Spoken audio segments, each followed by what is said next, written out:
ഈശോ മിശിഹായ്ക്ക് സ്തുതിയായിരിക്കട്ടെ. സഹോദരങ്ങളെ, ദൈവവചന ശുശ്രൂഷയിലേക്ക് കർത്താവ് നമ്മളെ ചേർത്ത് നിർത്തുകയാണ്. ഒരു നിമിഷം നമുക്ക് പ്രാർത്ഥിക്കാം. പരിശുദ്ധ അമ്മയോടും വിശുദ്ധരോടും ചേർന്ന് നമുക്ക് പ്രാർത്ഥിക്കാം. ഈ വചന ശുശ്രൂഷയിൽ കർത്താവിൻ്റെ വചനം കേട്ട് ഈശോയുടെ ഇഷ്ടം ഗ്രഹിക്കുവാൻ, ഈശോയുടെ ഇഷ്ടപ്രകാരം ഈശോയോട് ചേർന്ന് നിൽക്കുവാനുള്ള കൃപ എപ്പോഴും നമുക്ക് പരിശുദ്ധ അമ്മയ്ക്ക് ലഭിച്ചതുപോലെ ലഭിക്കട്ടെ എന്ന് നമുക്ക് പ്രാർത്ഥിക്കാം. ഇതാ കർത്താവിൻ്റെ ദാസി എന്ന് പറഞ്ഞ് ദൈവപിതാവിന് വാക്കുകൊടുത്തപ്പോൾ ദൈവവചനത്തെ സ്വന്തമാക്കിയ പരിശുദ്ധ അമ്മ ജീവിതത്തിലുടനീളം ഈശോയോട് ചേർന്ന് നിൽക്കുകയും വചനം പാലിക്കുകയും ചെയ്തു. ഈ ഒരു അഭിഷേകം നമുക്ക് കിട്ടാൻ വേണ്ടി നമുക്ക് പ്രാർത്ഥിക്കാം.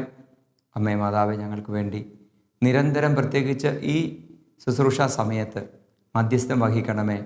സർവശക്തനായ പിതാവും പുത്രനും പരിശുദ്ധാത്മാവുമായ ദൈവമേ, ഈ വചന ശുശ്രൂഷയിൽ ഞങ്ങൾക്ക് ആവശ്യമായ വചനങ്ങളും അഭിഷേകവും ഞങ്ങളുടെ മേൽ ചൊരിയണമേ എന്ന് പ്രാർത്ഥിക്കുന്നു. അങ്ങനെ ഞങ്ങൾ അങ്ങയുടെ മക്കളായി വളരുവാനും അങ്ങയുടെ വലതുഭാഗത്ത് നിത്യതയിൽ ചേരുവാനും ഞങ്ങൾക്ക് ഇടവരട്ടെ എന്ന് പ്രാർത്ഥിക്കുന്നു. പിതാവിൻ്റെയും പുത്രൻ്റെയും പരിശുദ്ധാത്മാവിൻ്റെയും നാമത്തിൽ ആമേൻ. പ്രിയ സഹോദരങ്ങളെ, സങ്കീർത്തന പുസ്തകം 116 10-ാമത്തെ തിരുവചനം. ഞാൻ കൊടിയ ദുരിതത്തിൽ അകപ്പെട്ടു എന്ന് പറഞ്ഞപ്പോഴും ഞാൻ എൻ്റെ വിശ്വാസം കാത്തു സൂക്ഷിച്ചു. വളരെ പ്രധാനപ്പെട്ട ഒരു ദൈവവചനമാണ്. എല്ലാ ദൈവവചനം പ്രധാനപ്പെട്ടതാണ്. പക്ഷെ നമ്മുടെ ചിന്തയ്ക്ക് വളരെ ആഴപ്പെട്ട ഒരു ശക്തി നൽകുന്ന, നമ്മുടെ ജീവിതത്തിന് വലിയ വലിയ ദൈവിക ബോധ്യങ്ങളിലേക്ക് നമ്മളെ നയിക്കുന്ന സർവശക്തൻ്റെ ഒരു വചനമാണിത്. വലിയ ദുരിതങ്ങളിൽ അകപ്പെട്ടു എന്ന് പറയുമ്പോൾ സാധാരണഗതിയിൽ മനുഷ്യർ ദൈവത്തിൽ നിന്ന് അകലാനുള്ള സാധ്യതയാണ്. ധാരാളം അനുഗ്രഹങ്ങൾ കിട്ടിയവർ പോലും ദുരിതങ്ങളിലേക്ക് വരുമ്പോൾ ദൈവത്തിൽ നിന്ന് അകന്നു പോകുന്നു, വിശ്വാസം ക്ഷയിച്ചു പോകുന്നത് കാണാറുണ്ട്.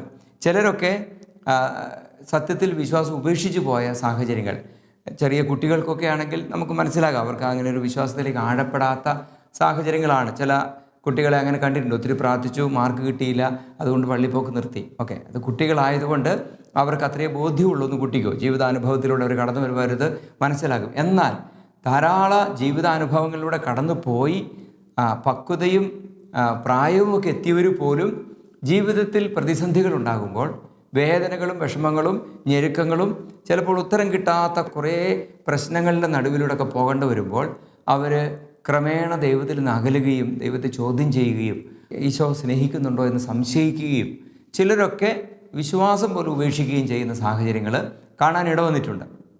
അപ്പോൾ ഇവിടെ ഈ ദൈവത്തിൻ്റെ തിരുവചനത്തിലൂടെ അച്ഛൻ കടന്നു പോയപ്പോൾ കണ്ട ഈ ഒരു വചനം പെട്ടെന്ന് ഹൃദയത്തെ സ്വാധീനിച്ചു. ഈ സങ്കീർത്തകൻ പറയുകയാണ്, ഞാൻ കൊടിയ ദുരിതത്തിലൂടെ കടന്നുപോയ സാഹചര്യത്തിലും ഒരു കാര്യം ഞാൻ ശ്രദ്ധിച്ചു, എൻ്റെ വിശ്വാസം നഷ്ടപ്പെട്ടു പോവുകയായിരുന്നു. ഞാൻ ശ്രദ്ധിച്ചു. കാരണം എന്താ? എൻ്റെ വിശ്വാസത്തിൻ്റെ അടിസ്ഥാനം ഈ ലോകത്തിൽ ഞാൻ അനുഭവിച്ച അനുഗ്രഹങ്ങളോ നന്മകളോ സന്തോഷങ്ങളോ അഭിവൃദ്ധിയോ ഒന്നുമല്ല. എൻ്റെ വിശ്വാസത്തിൻ്റെ അടിസ്ഥാനം എനിക്ക് എൻ്റെ കർത്താവിനോടുള്ള ഐക്യമാണ്. എൻ്റെ കർത്താവ് എൻ്റെ കൂടെ ഉണ്ടെന്ന് ഞാൻ എൻ്റെ ജീവിതത്തിൽ ഞാൻ അനുഭവിച്ചിട്ടുണ്ട്. ഈ അനുഭവിച്ച ദൈവം എന്നെ അനുഗ്രഹിച്ചിട്ടുണ്ട്, അനുഗ്രഹങ്ങൾ ഞാൻ കിട്ടിയിട്ടുണ്ട്. പക്ഷേ അനുഗ്രഹങ്ങൾക്കും അപ്പുറത്തേക്ക് ഒരു ദൈവാനുഭവവും ദൈവസാന്നിധ്യം എനിക്കുള്ളതുകൊണ്ട് അനുഗ്രഹങ്ങൾ കിട്ടിയാലും കിട്ടിയില്ലെങ്കിലും, ദുരിതങ്ങളുണ്ടായാലും രോഗങ്ങളുണ്ടായാലും, അത് സുഖപ്പെട്ടാലും സുഖപ്പെട്ടില്ലെങ്കിലും എനിക്ക് എൻ്റെ കർത്താവിൽ ആശ്രയിക്കാൻ പറ്റും. എൻ്റെ വിശ്വാസം, സത്യദൈവത്തിലുള്ള എൻ്റെ വിശ്വാസം നഷ്ടപ്പെടാതെ എനിക്ക് സൂക്ഷിക്കാൻ പറ്റും. ഇതാണ് സങ്കീർത്തകൻ പറയുന്നത്. എൻ്റെ മനസ്സിലേക്ക് സത്യത്തിൽ കടന്നു വരുന്നത് നമ്മുടെ കൊച്ചു ത്രേസ്യ പുണ്യവതിയുടെ ഒരു അനുഭവമാണ്. കൊച്ചു ത്രേസ്യ പുണ്യവതി നവമാലിക എന്ന പുസ്തകത്തിൽ ആത്മകഥയാണ്, കൊച്ചു ത്രേസ്യയുടെ ആത്മകഥയാണ് നവമാലിക. അവസാന ഭാഗത്ത് കൊച്ചു ത്രേസ്യ പറയുന്നുണ്ട്, മരണത്തിൻ്റെയൊക്കെ അടുത്ത് വരുന്ന ആ കാലഘട്ടങ്ങളാണ്, അവസാനത്തെ 1 വർഷത്തിൻ്റെയൊക്കെ കാലഘട്ടങ്ങളിൽ ദൈവം ഉണ്ടോ, ഈശോ ഉണ്ടോ എന്നുള്ള സംശയം ഈ കൊച്ചു ത്രേസ്യയുടെ ഉള്ളിൽ ഭയങ്കര ശക്തമായിരുന്നു. അതായത് 15-ാം വയസ്സിൽ 14-ാം വയസ്സ് മുതൽ മഠത്തിൽ ചേരണമെന്ന് ആഗ്രഹം. ആ കാലത്തിൻ്റെ നിയമം അനുസരിച്ച് അത്രയും ചെറുപ്രായത്തിൽ മഠത്തിൽ ചേരാൻ അനുവാദമില്ലായിരുന്നു. പിന്നെ മാർപ്പാപ്പയുടെ പ്രത്യേക അനുവാദം 15-ാം വയസ്സിൽ സ്വീകരിച്ചിട്ടാണ് മഠത്തിൽ ചേരുന്നത് തന്നെ. ഈശോയെ അത്രമാത്രം അടുത്ത് അനുഭവിച്ച കൊച്ചു ത്രേസ്യ ജീവിതത്തിൻ്റെ വലിയ രോഗങ്ങളിലും പ്രതിസന്ധികളിലും ഒക്കെ കടന്നു പോകുന്ന സമയത്ത്, മരണത്തോടടുക്കുന്ന സമയത്ത് കൊച്ചു ത്രേസ്യയ്ക്ക് തോന്നുകയാണ്, ഇനി ഈശോ ഇല്ലേ, ഈശോ എന്നെ സഹായിക്കാനില്ലേ. ഒരു സഹോദരങ്ങളെ, ഇത് വളരെ പ്രധാനപ്പെട്ട ഒരു ചിന്താവിഷയമാണ്. മനുഷ്യൻ തൻ്റെ ദുരിതങ്ങളിലൂടെ കടന്നു പോകുമ്പോൾ അത് എത്ര വിശുദ്ധിയിലുള്ള വ്യക്തിയാണെങ്കിലും, എത്രമാത്രം ദൈവാനുഭവത്തിൽ വളർന്ന വ്യക്തിയാണെങ്കിലും, ഇത്തരത്തിലുള്ള ചില പീഡകൾ ആ വ്യക്തിയുടെ ഉള്ളിലുണ്ടാവും. അതിപ്പോൾ പാപി ആയതുകൊണ്ടല്ല. പാപിക്ക് അങ്ങനത്തെ ചിന്തയും വിശുദ്ധർക്ക് എപ്പോഴും ദൈവസ്തുതിയാണെന്ന് വിചാരിക്കരുത്. അങ്ങനെയല്ല. ഈ ഒരു ജീവിത അവസ്ഥ, ഈ ഒരു ആത്മീയ മാനസിക അവസ്ഥ, ഒരു ആന്തരിക സംഘർഷം, ദൈവം എന്നെ സ്നേഹിക്കുന്നുണ്ടോ, ദൈവം ഇതിലെ കാണുന്നുണ്ടോ. ചില കിടപ്പ് രോഗികളുടെ അവരോട് സംസാരിച്ചാലും വിശുദ്ധരാണ്. ഈ കാലഘട്ടത്തിൽ ജീവിച്ചിരിക്കുന്ന നമ്മൾ സാധാരണ വീട്ടിൽ സാധാരണ അമ്മച്ചിമാരും അപ്പച്ചന്മാരും അല്ലെങ്കിൽ ചേച്ചിമാരും ചേട്ടന്മാരും ഒക്കെ അവരുടെ ഈ കഷ്ടപ്പാടിൻ്റെ രോഗത്തിൻ്റെയൊക്കെ നടുവിൽ അവർ ഈശോയെ സ്നേഹിക്കാൻ പരിശ്രമിക്കുമ്പോഴും അവരുടെ ഉള്ളിലേക്ക് അവരറിയാതെ തന്നെ ചില ചിന്തകൾ കടന്നു വരുവാണ്. ദൈവം സത്യത്തിൽ എന്നെ കാണുന്നുണ്ടോ, ദൈവം എന്നെ ഉപേക്ഷിച്ചോ, ഈശോ ഇതൊന്നും കാണുന്നില്ലേ. ചില പ്രതിസന്ധികളിലൂടെ, ചില കുറേ കാലം പ്രാർത്ഥിച്ചിട്ട് ഉത്തരം കിട്ടാത്ത ചില കടബാധ്യതകൾ, അങ്ങനത്തെ ചില പ്രശ്നങ്ങളിലൂടെയൊക്കെ മനുഷ്യർ കടന്നു പോകുമ്പോൾ അവരുടെ വിഷമം അവർ പറയുമ്പോൾ അച്ഛൻ കേട്ടിട്ടുള്ളൊരു കാര്യമാണ്, അറിയാതെ അവരുടെ ഉള്ളിൽ നിന്ന് ഈ ചോദ്യം കടന്നു വരും, ഇതൊന്നും ഈശോ കാണുന്നില്ല അച്ഛാ. ഒന്നുകിൽ സഹോദരങ്ങളെ, ഇത് മാനുഷികമായ ഒരു അവസ്ഥയാണ്. ഇതെല്ലാ മനുഷ്യരും ഇതിലൂടെ കടന്നു പോകും. എല്ലാ മനുഷ്യരും ഇത് അനുഭവിക്കുന്നു. അങ്ങനെ ആയിരിക്കുമ്പോൾ പോലും നമ്മൾ മനസ്സിലാക്കേണ്ടത്, അവിടെ നമുക്ക് ദൈവത്തിൻ്റെ ശക്തി നമ്മളെ നയിക്കണം.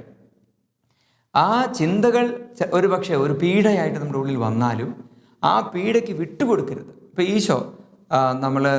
ഈശോയുടെ 40 ദിവസത്തെ ഉപവാസ സമയത്ത് നമ്മൾ കാണുന്നുണ്ട്. ഈശോയുടെ അടുത്ത് പിശാച് വന്ന് ഈശോയെ പ്രലോഭിപ്പിച്ചു, ചിന്തകൾ ഇട്ടുകൊടുത്തു, ഇത് അപ്പമാക്കി കഴിക്കുക കല്ല്, അല്ല അവിടുന്ന് താഴോട്ട് ചാട്. അങ്ങനെ മനസ്സിൽ വലിയ ചിന്തകൾ അല്ലെങ്കിൽ ബാഹ്യമായി പിശാചിൻ്റെ ഇടപെടലുകൾ ഉണ്ടായി. അത് മനുഷ്യൻ എന്ന രീതിയിൽ, ഈശോ പൂർണ്ണ മനുഷ്യനും പൂർണ്ണ ദൈവവുമാണ്. അപ്പോൾ അതിൻ്റെ ആ മാനുഷികതയിൽ ഈശോ അത് അനുഭവിച്ചേ തീരൂ. അത് അനുഭവിച്ചില്ലെങ്കിൽ മനുഷ്യൻ്റെ പൂർണ്ണതയിലേക്ക് ഈശോ എത്തിയില്ലെന്നതിനർത്ഥം. അപ്പോൾ അത് മാനുഷികതയുടെ ഭാഗത്ത് നിന്ന് ചിന്തിക്കുമ്പോൾ അത് ഈശോ അനുഭവിച്ചേ തീരൂ. പക്ഷേ ഈശോ അതിന് അടിപ്പെട്ടു കൊടുത്തില്ല. അത് അങ്ങനെ ചിന്തിച്ചത്, പക്ഷേ അത് ചെയ്തില്ല. അല്ലെങ്കിൽ അങ്ങനെ ഒരു പ്രേരണ അല്ലെങ്കിൽ ഒരു പ്രലോഭനം ഉണ്ടായി, പക്ഷേ അതിന് അടിപ്പെട്ടു പോയില്ല. ഇതാണ് വിജയം. നമ്മൾ വിജയിക്കേണ്ടത് ഇങ്ങനെയാണ്. അപ്പം നോക്കി, ഇവിടെ പറയുകയാണ്, ഞാൻ ഇവിടെ കൊടിയ ദുരിതത്തിൽ അകപ്പെട്ടു എന്ന് പറഞ്ഞപ്പോഴും, അതായത് സങ്കീർത്തകൻ പറഞ്ഞുകൊണ്ടിരിക്കുകയാണ്, എന്തെല്ലാം ദുരിതങ്ങളാണ് എനിക്ക് വന്നുകൊണ്ടിരിക്കുന്നത്. സങ്കീർത്തനങ്ങൾ വായിച്ചാൽ നമുക്കറിയാം, എന്തെല്ലാം കാര്യങ്ങളിൽ നിലവിളിക്കുന്ന സങ്കീർത്തകനെ നമ്മൾ കാണുന്നുണ്ട്. ദാവീദാണെങ്കിലും മറ്റു ചിലരും എഴുതിയിട്ടുണ്ട് സങ്കീർത്തനം അവരുടെ ഓരോരുത്തരുടെ ജീവിതത്തിൽ. പക്ഷെ ഇവിടെ പറയുകയാണ്, അപ്പോഴും ഞാൻ എൻ്റെ വിശ്വാസത്തിന് മൂല്യം കൊടുത്തു. എൻ്റെ ദൈവം എന്നെ കാണുന്നുണ്ട്, ദൈവം എൻ്റെ കൂടെ ഉണ്ട്, ഞാൻ അത് വിട്ട് കളയല്ല. കൊച്ചു ത്രേസ്യയുടെ സംഭവം നേരത്തെ പറഞ്ഞല്ലോ. അവിടെ കൊച്ചു ത്രേസ്യക്ക് ഈ ഒരു പീഡ ഉണ്ടായ സമയത്ത് കൊച്ചു ത്രേസ്യ എങ്ങനെയാണ് അതിനെ വിജയിച്ചതെന്നറിയാമോ? കൊച്ചു ത്രേസ്യ പറയുകയാണ്, ഇത്രയും കാലം ഞാൻ കണ്ട എൻ്റെ ഈശോ, ഇത്രയും കാലം ഞാൻ അനുഭവിച്ച എൻ്റെ ഈശോ, ആ ഈശോയെ ഇപ്പോൾ എനിക്ക് അനുഭവിക്കാൻ പറ്റുന്നില്ല. ആ ഈശോ ഇപ്പോൾ എൻ്റെ കൂടെ ഇല്ലെന്ന് എനിക്ക് തോന്നുകയാണ്. എങ്കിലും അവനില്ല എന്നെനിക്ക് ചിന്തിക്കാൻ പറ്റില്ല. എങ്കിലും അവനില്ല എന്ന്, അതായത് വിശ്വാസം എനിക്ക് ഉപേക്ഷിക്കാൻ പറ്റില്ല. കാരണം എന്താ? ഇന്നലെ വരെ ഞാൻ കണ്ടതാണ്. എന്നിട്ട് കൊച്ചു ത്രേസ്യ പറയുകയാണ്, ഇന്നലെ വരെ ഞാൻ അനുഭവിച്ച സൂര്യൻ ഇന്ന് ഒരു മേഘത്താൽ മറയ്ക്കപ്പെട്ടു. ഇന്ന് ഞാൻ സൂര്യനെ കാണുന്നില്ല എന്നതുകൊണ്ട് ഇന്നലെ വരെ ഉദിച്ച് ഉയർന്ന സൂര്യൻ ഇന്നില്ല എന്ന് പറയുന്നത് മണ്ടത്തരമാണ്. അതുകൊണ്ട് ഇന്നലെ വരെ ഉദിച്ച സൂര്യൻ ഇന്നും ഉദിച്ചിട്ടുണ്ട്. പക്ഷേ കാർമേഘം കാരണം എനിക്കതിനെ കാണാൻ പറ്റുന്നില്ല. ഈ കാർമേഘം എപ്പോൾ മാറുന്നോ അപ്പോൾ ഞാൻ ആ സൂര്യനെ വീണ്ടും കാണും. അപ്പോൾ കാർമേഘത്തിനപ്പുറം ഇവിടെ സൂര്യൻ ഉണ്ട്. അതുപോലെ തന്നെ നമ്മുടെ ജീവിതത്തിൻ്റെ പ്രതിസന്ധികളുടെ നടുവിൽ നമുക്ക് ദൈവ അനുഭവം നഷ്ടപ്പെട്ടാലും അല്ലെങ്കിൽ ദൈവം കൂടെ ഉണ്ടോ എന്ന സംശയ പീഡകൾ ഉണ്ടായാലും ഇതിനൊക്കെ അപ്പുറം ഈശോ അവിടെ ഇപ്പോഴും ഉണ്ട്. ഈശോ ഒരുപക്ഷെ നമ്മുടെ കൂടെ നടക്കുന്നുണ്ട്, നമുക്ക് അനുഭവിക്കാൻ പറ്റുന്നില്ലെന്നേ ഉള്ളൂ. അപ്പോൾ അത് നമ്മൾ മനസ്സിലാക്കി നമ്മൾ എന്ത് ചെയ്യണം? നമ്മൾ വിശ്വാസം സംരക്ഷിക്കണമെന്ന് ദൈവത്തിൻ്റെ തിരുവചനം നമ്മളെ ഓർമ്മിപ്പിക്കുകയാണ്. അതുകൊണ്ട് ഇതൊരു ഒരു ചലഞ്ചാണ്, ഇതൊരു വെല്ലുവിളിയാണ്. നമ്മുടെ വിശ്വാസ ജീവിതത്തിൽ ഏറ്റവും വലിയൊരു വെല്ലുവിളിയാണ്. ഇതൊരു പരീക്ഷണ കാലഘട്ടം കൂടിയാണെന്നാണ് നമ്മളോട് യാക്കോബ് ശ്ലീഹ പറയുന്നത്. യാക്കോബ് ശ്ലീഹ പറയുകയാണ്, എഴുതിയ ഒരു ലേഖനമേ ഉള്ളൂ, അതിൻ്റെ 1-ാമത്തെ അധ്യായം, യാക്കോബ് ശ്ലീഹ എഴുതിയ ലേഖനത്തിൻ്റെ 1:12 ദൈവത്തിൻ്റെ തിരുവചനം പറയുകയാണ്, പരീക്ഷകൾ ക്ഷമയോടെ സഹിക്കുന്നവൻ ഭാഗ്യവാൻ. ഭാഗ്യവാൻ എന്ന് ബൈബിളിൽ പറയുന്നത് അനുഗ്രഹീതൻ എന്ന അർത്ഥത്തിലാണ്. ബ്ലെസ്സഡ് ആർ ദോസ്, അങ്ങനെയാണ് പറയുന്നത്. ഓക്കെ, പരീക്ഷകൾ ക്ഷമയോടെ സഹിക്കുന്നവൻ അനുഗ്രഹീതൻ.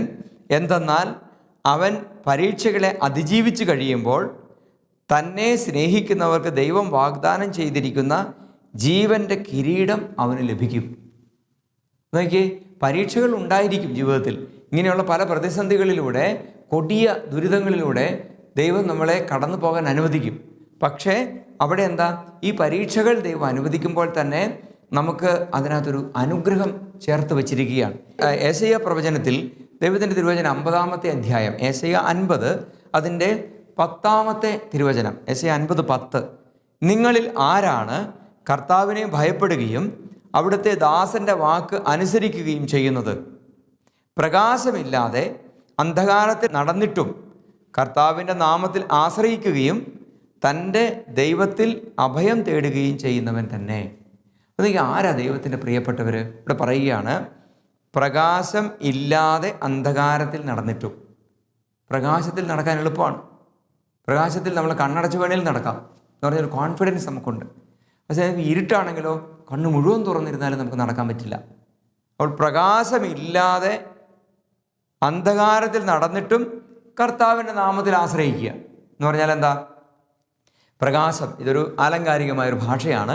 പ്രകാശം എന്ന് പറയുന്നത് ദൈവസാന്നിധ്യമാണ്, ദൈവസാന്നിധ്യത്തിൻ്റെ അനുഭവമാണ്, അല്ലെങ്കിൽ ദൈവം നിന്നെ സഹായിക്കുന്നതിൻ്റെ കൂടെയുണ്ടെന്നുള്ള ബോധ്യമാണ്.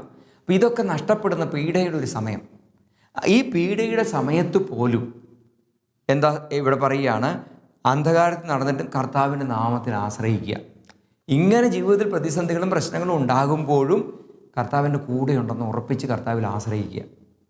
ഇങ്ങനെ ജീവിക്കുന്നവരെ ആണ് യഥാർത്ഥത്തിൽ ദൈവസ്നേഹികളും വിശ്വാസികളും എന്ന് ഏശയ്യ നമ്മളോട് പറഞ്ഞു വയ്ക്കുകയാണ്. അപ്പോൾ അതുകൊണ്ട് പ്രിയ സഹോദരങ്ങളെ, നമ്മുടെ ജീവിതത്തിൽ നമ്മൾ മനസ്സിലാക്കേണ്ട ഒരു വലിയ യാഥാർത്ഥ്യം, ജീവിതത്തിൻ്റെ പ്രതിസന്ധികൾ ഉണ്ടായേ തീരും. കൂരിരുട്ട് ജീവിതത്തിൽ ഉണ്ടായേ തീരും. അത് യാക്കോബ് ശ്ലീഹ പറഞ്ഞതുപോലെ അത് നമ്മളുടെ പരീക്ഷണത്തിൻ്റെ പരിശോധനയുടെ കാലമാണ്. പരിശോധനയുടെ, നമ്മുടെ വിശ്വാസത്തിൻ്റെ പരിശോധനയുടെ കാലം. ആ കാലഘട്ടത്തിൽ നമ്മൾ എത്രമാത്രം വിശ്വാസത്തിൽ ഉറച്ചു നിൽക്കുന്നു എന്നുള്ളതാണ് പ്രധാനപ്പെട്ട കാര്യം. വെളിപാടിൻ്റെ പുസ്തകത്തിൽ 1-2 ഇടങ്ങളിൽ ആദ്യത്തെ അധ്യായങ്ങൾ നമ്മൾ നോക്കിയാൽ 7 സഭകൾക്ക് വേണ്ടിയിട്ട് കിട്ടിയ വെളിപാടുകളാണല്ലോ ഇവിടെ എഴുതി വച്ചിരിക്കുക. അപ്പോൾ ആ 7 സഭകളിൽ ഏതാനും ചില സഭകൾ, 1-2 സഭകളിൽ ഞാൻ വായിച്ച് കേൾപ്പിക്കാം. ഇവിടെ പറഞ്ഞിരിക്കുകയാണ് 2-ാമത്തെ അധ്യായം, വെളിപാട് 2 അതിൻ്റെ 3-ാമത്തെ തിരുവചനം. വെളിപാട് 2:3 ദൈവത്തിൻ്റെ തിരുവചനം പറയുകയാണ്, ക്ഷമാപൂർവം പിടിച്ചു നിൽക്കാനുള്ള കഴിവ് നിനക്കുണ്ട്.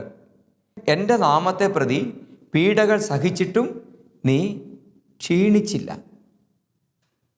നോക്കിക്കേ, ക്ഷമാപൂർവം പിടിച്ചു നിൽക്കാനുള്ള, തീർച്ചയായും ക്ഷമാപൂർവം പിടിച്ചു നിൽക്കാനുള്ള കഴിവ് നിനക്കുണ്ട്. എൻ്റെ നാമത്തെ പ്രതി പീഡകൾ സഹിച്ചിട്ടും നീ ക്ഷീണിച്ചില്ല. ഒന്ന് നോക്കിയേ, ദൈവനാമത്തിൽ പീഡകൾ സഹിച്ചിട്ട്, ഇത് ഒരു രോഗമോ അല്ലെങ്കിൽ അങ്ങനെയുള്ള ഒരു പ്രതിസന്ധിയോ മാത്രമല്ല. ഇവിടെ പറയുന്നത് അന്നത്തെ കാലഘട്ടത്തിൻ്റെ മതപീഡനത്തിൻ്റെ പശ്ചാത്തലമാണ്. അതായത് രക്തസാക്ഷികൾ ധാരാളം ക്രിസ്ത്യാനികൾ കൊല്ലപ്പെടുന്ന ഒരു സാഹചര്യമാണ്. അവിടെ വിശുദ്ധ യോഹന്നാനാണ് വെളിപാട് കിട്ടുന്നത്. വിശുദ്ധ യോഹന്നാൻ അവിടെ പീഡിപ്പിക്കപ്പെട്ട് അവിടെ നിന്ന് തിളച്ച എണ്ണയിലിട്ട് യോഹന്നാനെ വറുത്തു കൊല്ലാൻ വേണ്ടി അവർ പരിശ്രമിച്ചു. പക്ഷേ യോഹന്നാനെ തിളച്ച എണ്ണയിലിട്ട് വറുത്തെങ്കിലും അദ്ദേഹം മരിച്ചില്ല. അങ്ങനെ അദ്ദേഹത്തെ പുറത്താക്കുകയാണ്. അങ്ങനെ പാത്മോസ് ദ്വീപിൽ വന്ന് അദ്ദേഹം ഇരിക്കുന്ന സമയത്താണ് ഈ വെളിപാടുകൾ ഉണ്ടാകുന്നത്. അപ്പോൾ ഈ വെളിപാടുകളിലൊക്കെ അടിസ്ഥാനപരമായ അതിൻ്റെ ഒരു അന്തസത്ത എന്ന് പറയുന്നത് ഈ പീഡിത സഭയോടുള്ള ഒരു പ്രത്യാശയുടെ സുവിശേഷമാണത്. ഇവിടെ പറയുകയാണ്, നിനക്ക് പിടിച്ചു നിൽക്കാനുള്ള, തീർച്ചയായും ക്ഷമാപൂർവ്വം പിടിച്ചു നിൽക്കാനുള്ള കഴിവ് നിനക്കുണ്ട്. ഈ കഴിവാണ് പ്രധാനപ്പെട്ടത്. കഴിവെന്ന് പറഞ്ഞാൽ ഒരു ബാഹ്യമായ ശക്തിയല്ല, ഒരു ആന്തരിക ശക്തിയാണത്. കൃപ എന്ന് നമുക്കതിനെ വിളിക്കാം. അപ്പോൾ ഇത് ഓരോ വ്യക്തി, ഓരോ വിശ്വാസി ഉണ്ടാകേണ്ട ആന്തരിക കൃപയാണ്, ആന്തരിക ശക്തിയാണ്, ആത്മശക്തിയാണ് പ്രതിസന്ധികളിൽ വിശ്വാസം നഷ്ടപ്പെടാതെ പിടിച്ചു നിൽക്കുക എന്നുള്ളത്. പ്രിയ സഹോദരങ്ങളെ, എത്രയോ പ്രാവശ്യം അല്ലേ നമ്മൾ തന്നെ ഓരോരുത്തരുടെയും ജീവിതത്തിലേക്ക് ചിന്തിച്ച് നോക്കി, എന്തെല്ലാം ദുരിതങ്ങളിലൂടെ നമ്മൾ കടന്നുപോയി. ചിലപ്പോഴൊക്കെ നമ്മൾ പതറിപ്പോയിട്ടുണ്ടാവാം. പക്ഷേ എത്രയോ പ്രാവശ്യം നമ്മൾ പിടിച്ചു നിന്നിട്ടുണ്ടാവും, നമ്മൾ വിജയിച്ചിട്ടുണ്ടാവും. മറ്റുള്ളവരുടെ കുത്തുവാക്കുകളിലും നമ്മളുടെ തന്നെ രോഗപീഠകളിലും. ഇനി ഒത്തിരി പ്രാർത്ഥിക്കുന്നവരുടെ ഏറ്റവും വലിയ പ്രശ്നം എന്താ? ധാരാളം പ്രാർത്ഥിക്കുക, ആത്മീയതയിൽ വളരുക, വിശുദ്ധിയിൽ ജീവിക്കാൻ പരിശ്രമിക്കുക, ലോകത്തോട് അനുരൂപപ്പെടാതെ വേറിട്ട് ജീവിക്കുക. ഇങ്ങനെയൊക്കെ ജീവിക്കാൻ പരിശ്രമിക്കുന്നവർക്ക് കൂടുതൽ പ്രതിസന്ധിയാണ്. പക്ഷേ ഇങ്ങനെയുള്ളവരുടെ ജീവിതത്തിൽ ഇങ്ങനത്തെ പ്രശ്നങ്ങൾ ഉണ്ടാകുമ്പോൾ കുത്തുവാക്ക് കൂടും, ആക്ഷേപം കൂടും. മറ്റുള്ളവർ പറയും, അല്ലേ, കുരിശിൽ കിടക്കുന്ന ഈശോയെ നമ്മൾ ഓർത്താൽ മതി. കുരിശിൽ ഈശോ കിടന്നപ്പോൾ അവിടെ നിസ്സഹായനായിട്ട് ചോര വാർന്നൊലിച്ച് ഇങ്ങനെ ഈശോ കിടക്കുകയാണ്. അപ്പോൾ കുരിശിൽ താഴെ കൂടെ ഇങ്ങനെ കാൽവരി മലയിലൂടെ കടന്നു പോകുന്നവർ പറയുകയാണ്, ഈശോയെ നോക്കിയിട്ട് പറയുകയാണ്, ദൈവപുത്രനാണെന്നല്ലേ നീ പറഞ്ഞുകൊണ്ടിരുന്നത്, രാജാവാന്നല്ലേ നിൻ്റെ വലിയ വിചാരം ഉണ്ടായിരുന്നത്, നീ എന്താണ് എപ്പോഴും അവിടെ കിടക്കുന്നത്, നീ രാജാവാണെങ്കിൽ ഇറങ്ങി വാ. ആക്ഷേപിക്കുക. നീ രാജാവാണെങ്കിൽ ഇറങ്ങി വാ, നിന്റെ ശക്തി കാണിക്കേ. നോക്കിക്കേ, ഇങ്ങനെയുള്ള ആക്ഷേപങ്ങൾ ഈശോ തന്നെ അതിനു മുമ്പ് പറഞ്ഞിട്ടുണ്ട്. ഞാൻ എൻ്റെ പിതാവിനോട് ചോദിച്ചാൽ 12 വ്യൂഹം മാലാഖമാരെ വിട്ടെന്നെ രക്ഷിക്കുകയല്ല നിങ്ങൾ വിചാരിക്കുന്നുണ്ടോ? എനിക്ക് പറ്റാഞ്ഞിട്ടാണോ? അല്ല, ഇതിലൂടെ കടന്നു പോവുക എന്നുള്ളത് പിതാവിൻ്റെ ഇഷ്ടമായി. ഇതിലൂടെ കടന്നു പോവുക എന്നുള്ളത് ലോകരക്ഷയുടെ അനിവാര്യതയാണ്. അതുകൊണ്ടെന്താ? അതുകൊണ്ട് ഞാനിത് സ്വീകരിച്ചിരിക്കുന്നു. അങ്ങനെ പിതാവിൻ്റെ കരങ്ങളിൽ നിന്ന് ഈശോ അത് സ്വീകരിക്കുമ്പോഴും എന്താ? ആക്ഷേപം വന്നുകൊണ്ടിരിക്കുകയാണ്. ആക്ഷേപം. നീ എന്തുകൊണ്ടാണ് ഇങ്ങനെ ഇപ്പോഴും നിസ്സഹായനായി കിടക്കുന്നത്? ശക്തിയുള്ളവനാണ്, ഇത്രകാലം പ്രാർത്ഥിച്ചിട്ട് നിനക്ക് ഇതാണോ സംഭവിച്ചത്? നമ്മുടെ നാടൻ ഭാഷയിൽ നമ്മുടെ അനുദിന ജീവിതത്തിൽ നമ്മൾ കേൾക്കുന്ന ഒരു ആക്ഷേപം അതായിരിക്കും. ഇത്രകാലം പ്രാർത്ഥിച്ചിട്ട് ഇതാണോ കിട്ടിയത്? ഇത്രയൊക്കെ ദൈവരാജ്യ ശുശ്രൂഷ ചെയ്തിട്ട് നിനക്ക് ഇങ്ങനെയാണോ സംഭവിച്ചത്? പ്രിയ സഹോദരങ്ങളെ, ആ സമയത്ത് വിശ്വാസം കാത്തു സൂക്ഷിക്കാൻ പറ്റുക. എനിക്കറിയാവുന്ന അച്ഛനുണ്ടായിരുന്നു. അപ്പോൾ അച്ഛൻ മരിച്ചുപോയി. അച്ഛൻ ഒത്തിരി ശുശ്രൂഷകൾ ചെയ്ത് ജീവിച്ചൊരു അച്ഛനാണ്. വളരെ വിശുദ്ധനായി ജീവിച്ചൊരു അച്ഛനാണ്. ധാരാളം കരിസ്മാറ്റിക് ധ്യാനങ്ങൾ, കാര്യങ്ങൾ. അതുപോലെ എനിക്ക് തോന്നുന്നൊരു 80 വയസ്സോളം അദ്ദേഹം ശുശ്രൂഷകൾ ചെയ്തു. നല്ല വിശുദ്ധനായ അച്ഛൻ, എനിക്ക് വ്യക്തിപരമായിട്ട് അറിയാവുന്ന അച്ഛനാണ്. ആ അച്ഛൻ അവസാന കാലഘട്ടങ്ങളിൽ ബോൺ ക്യാൻസർ, അസ്ഥിക്ക് ക്യാൻസറായിരുന്നു. വേദനയില്ലാത്ത ചില പ്രത്യേക ക്യാൻസർ ഒഴികെ ബാക്കി എല്ലാത്തിനും അതികഠിനമായ വേദനയുണ്ടെന്നാണ് അച്ഛൻ മനസ്സിലാക്കുന്നത്. ഞാനിങ്ങനെ അച്ഛനോട് ചോദിക്കുമ്പോൾ ഈ അച്ഛൻ എപ്പോഴും പറയുമായിരുന്നു, വേദനയെ കൊണ്ടച്ഛാ, എന്നാൽ ഈശോ തരുമ്പോൾ അതൊരു സുഖമല്ലേ?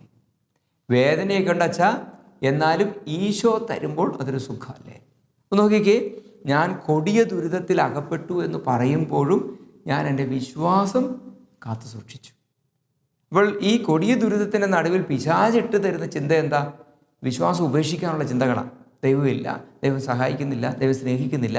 അപ്പോൾ ഇവിടെ നമ്മൾ സാത്താനെ തോൽപ്പിക്കാനും നമ്മളെ സ്നേഹിക്കുന്ന ഈ ഈശോയുടെ നാമം ഉയർത്താനും, അങ്ങനെ നമ്മുടെ വിശ്വാസത്തിൻ്റെ ആ തെളിമ അത് വീണ്ടും വീണ്ടും പ്രകാശമാകാനുമൊക്കെ നമ്മൾ ഈ വിശ്വാസത്തെ മുറുകെ പിടിക്കണം എന്ന് ദൈവത്തിൻ്റെ തിരുവചനം നമ്മളെ ഓർമ്മിപ്പിക്കുകയാണ്. വിശുദ്ധ മത്തായിയുടെ സുവിശേഷം 24-ാമത്തെ അധ്യായത്തിൽ അതിൻ്റെ 9 മുതൽ 13 വരെയുള്ള തിരുവചനങ്ങളിൽ അച്ഛനത് മുഴുവനും വായിക്കുന്നില്ല. ഈ വേദനകളുടെ ആരംഭത്തെക്കുറിച്ചുള്ള ഇതാണ്. അതായത് അവസാന കാലഘട്ടങ്ങളിൽ എന്തെല്ലാം സംഭവിക്കും, യുദ്ധങ്ങൾ, അങ്ങനെ കുറേ കാര്യങ്ങൾ പറയുന്നത് നിങ്ങൾക്കറിയാമല്ലോ. അങ്ങനെ അതിൻ്റെ അവസാനം പറയുകയാണ്, 10 മുതലുള്ള തിരുവചനങ്ങൾ. അനേകർ വിശ്വാസം ഉപേക്ഷിക്കുകയും പരസ്പരം ഒറ്റിക്കൊടുക്കുകയും ചെയ്യും. നിരവധി വ്യാജപ്രവാചകന്മാർ പ്രത്യക്ഷപ്പെട്ട് അനേകരെ വഴിതെറ്റിക്കും. അധർമ്മം വർദ്ധിക്കുന്നതിനാൽ പലരുടെയും സ്നേഹം തണുത്തു പോകും. അതായത് നമ്മുടെ ജീവിതത്തിൽ പ്രതിസന്ധികൾ നിറയുമ്പോൾ, സമൂഹത്തിൽ അധർമ്മം വർദ്ധിക്കുമ്പോൾ, നമ്മളുടെ വിശ്വാസത്തിന് തന്നെ വിപരീതമായ കാര്യങ്ങൾ വിശ്വാസം പഠിപ്പിക്കേണ്ടവരിൽ നിന്ന് പോലും ചിലപ്പോൾ സംഭവിക്കും. നമ്മൾ കാണുമ്പോൾ നമ്മളുടെ സ്നേഹം തണുത്തു പോകും. സ്നേഹം എന്ന് പറഞ്ഞാൽ ദൈവസ്നേഹം തണുത്തു പോകും. അങ്ങനെ ഒരു മരവിച്ച അവസ്ഥയിലേക്ക് മനുഷ്യൻ വരാനുള്ള സാധ്യത ഈശോ മുൻകൂട്ടി പറയുകയാണ്. വിശുദ്ധ മത്തായി 24:13. എന്നാൽ അവസാനം വരെ സഹിച്ചു നിൽക്കുന്നവൻ രക്ഷപ്പെടും. അപ്പം നോക്കിക്കേ, പാതി വഴിയെ ഉപേക്ഷിക്കാനുള്ളവരല്ല നമ്മൾ. ദൈവത്തിൻ്റെ തിരുവചനം പറയുകയാണ്, വീട് പണിയാൻ തുടങ്ങി, തറ കെട്ടി, പിന്നെ പണിയാൻ പറ്റാതെ, പണം കയ്യിലില്ലാതെ അത് ഉപേക്ഷിച്ച് കഴിയുമ്പോൾ നാട്ടുകാർ ചിരിക്കും. കാരണം എന്താ? പാതി വഴിയിൽ അവൻ ഉപേക്ഷിച്ച്, അവൻ വലിയ കാര്യമായിട്ട് തുടങ്ങി, അവനെ മുഴുമിപ്പിക്കാൻ പറ്റില്ലെന്ന് പറയും. എന്നതുപോലെ ഇവിടെ സാത്താൻ ഒരു ആഘോഷത്തിൻ്റെ സമയമാണ് നമ്മൾ പാതി വഴിയിൽ വിശ്വാസ ജീവിതം ഉപേക്ഷിക്കുന്നത്. നമ്മൾ അവസാനം വരെ പിടിച്ചു നിൽക്കണം. എന്നാലാണ് നമ്മൾ രക്ഷ പ്രാപിക്കുക. അതുകൊണ്ട് പ്രിയ സഹോദരങ്ങളെ, നമ്മൾ ഈശോ ചോദിക്കുന്നൊരു ചോദ്യമുണ്ടല്ലോ, മനുഷ്യപുത്രൻ വീണ്ടും വരുമ്പോൾ, രണ്ടാമതും വരുമ്പോൾ ഭൂമിയിൽ വിശ്വാസം കണ്ടെത്തുമോ? ഇത് മനുഷ്യപുത്രൻ്റെ തന്നെ ഒരു സങ്കടമാണ്, സംശയമല്ലത്, ഒരു സങ്കടമാണത്. എന്ന് പറഞ്ഞാൽ ഭീകര ദുരിതങ്ങളിലൂടെ കടന്നു പോകുമ്പോൾ മനുഷ്യൻ നാച്ചുറലി എന്ന് പറഞ്ഞാൽ അവൻ്റെ പ്രകൃതി, അവൻ്റെ മനുഷ്യ സ്വഭാവത്തിൽ, അവൻ്റെ മണ്ണിൻ്റെ സ്വഭാവത്തിൽ വിശ്വാസം ഉപേക്ഷിക്കാൻ സാധ്യതയുണ്ട്. പ്രത്യേകിച്ചും ചുറ്റുവട്ടം, നമ്മുടെ മാത്രം പ്രതിസന്ധിയല്ല, ചുറ്റുവട്ടം എല്ലാം ഇന്നത്തെ കാലഘട്ടം ഒന്ന് ചിന്തിച്ചാൽ മതി. എല്ലാ തരത്തിലും നമുക്ക് മീനിങ്ലെസ്നെസ്, അർത്ഥശൂന്യത തോന്നുന്ന സമയത്ത്, വിശ്വാസ ജീവിതത്തിന്, വിശുദ്ധ ജീവിതത്തിൻ്റെ അർത്ഥശൂന്യത നമ്മുടെ ചുറ്റും ഇങ്ങനെ നിന്ന് നമ്മളെ പീഡിപ്പിക്കുന്ന സമയത്ത് നമ്മൾ വിശ്വാസം ഉപേക്ഷിക്കാൻ സാധ്യത ഈശോ മുൻകൂട്ടി കാണുകയാണ്.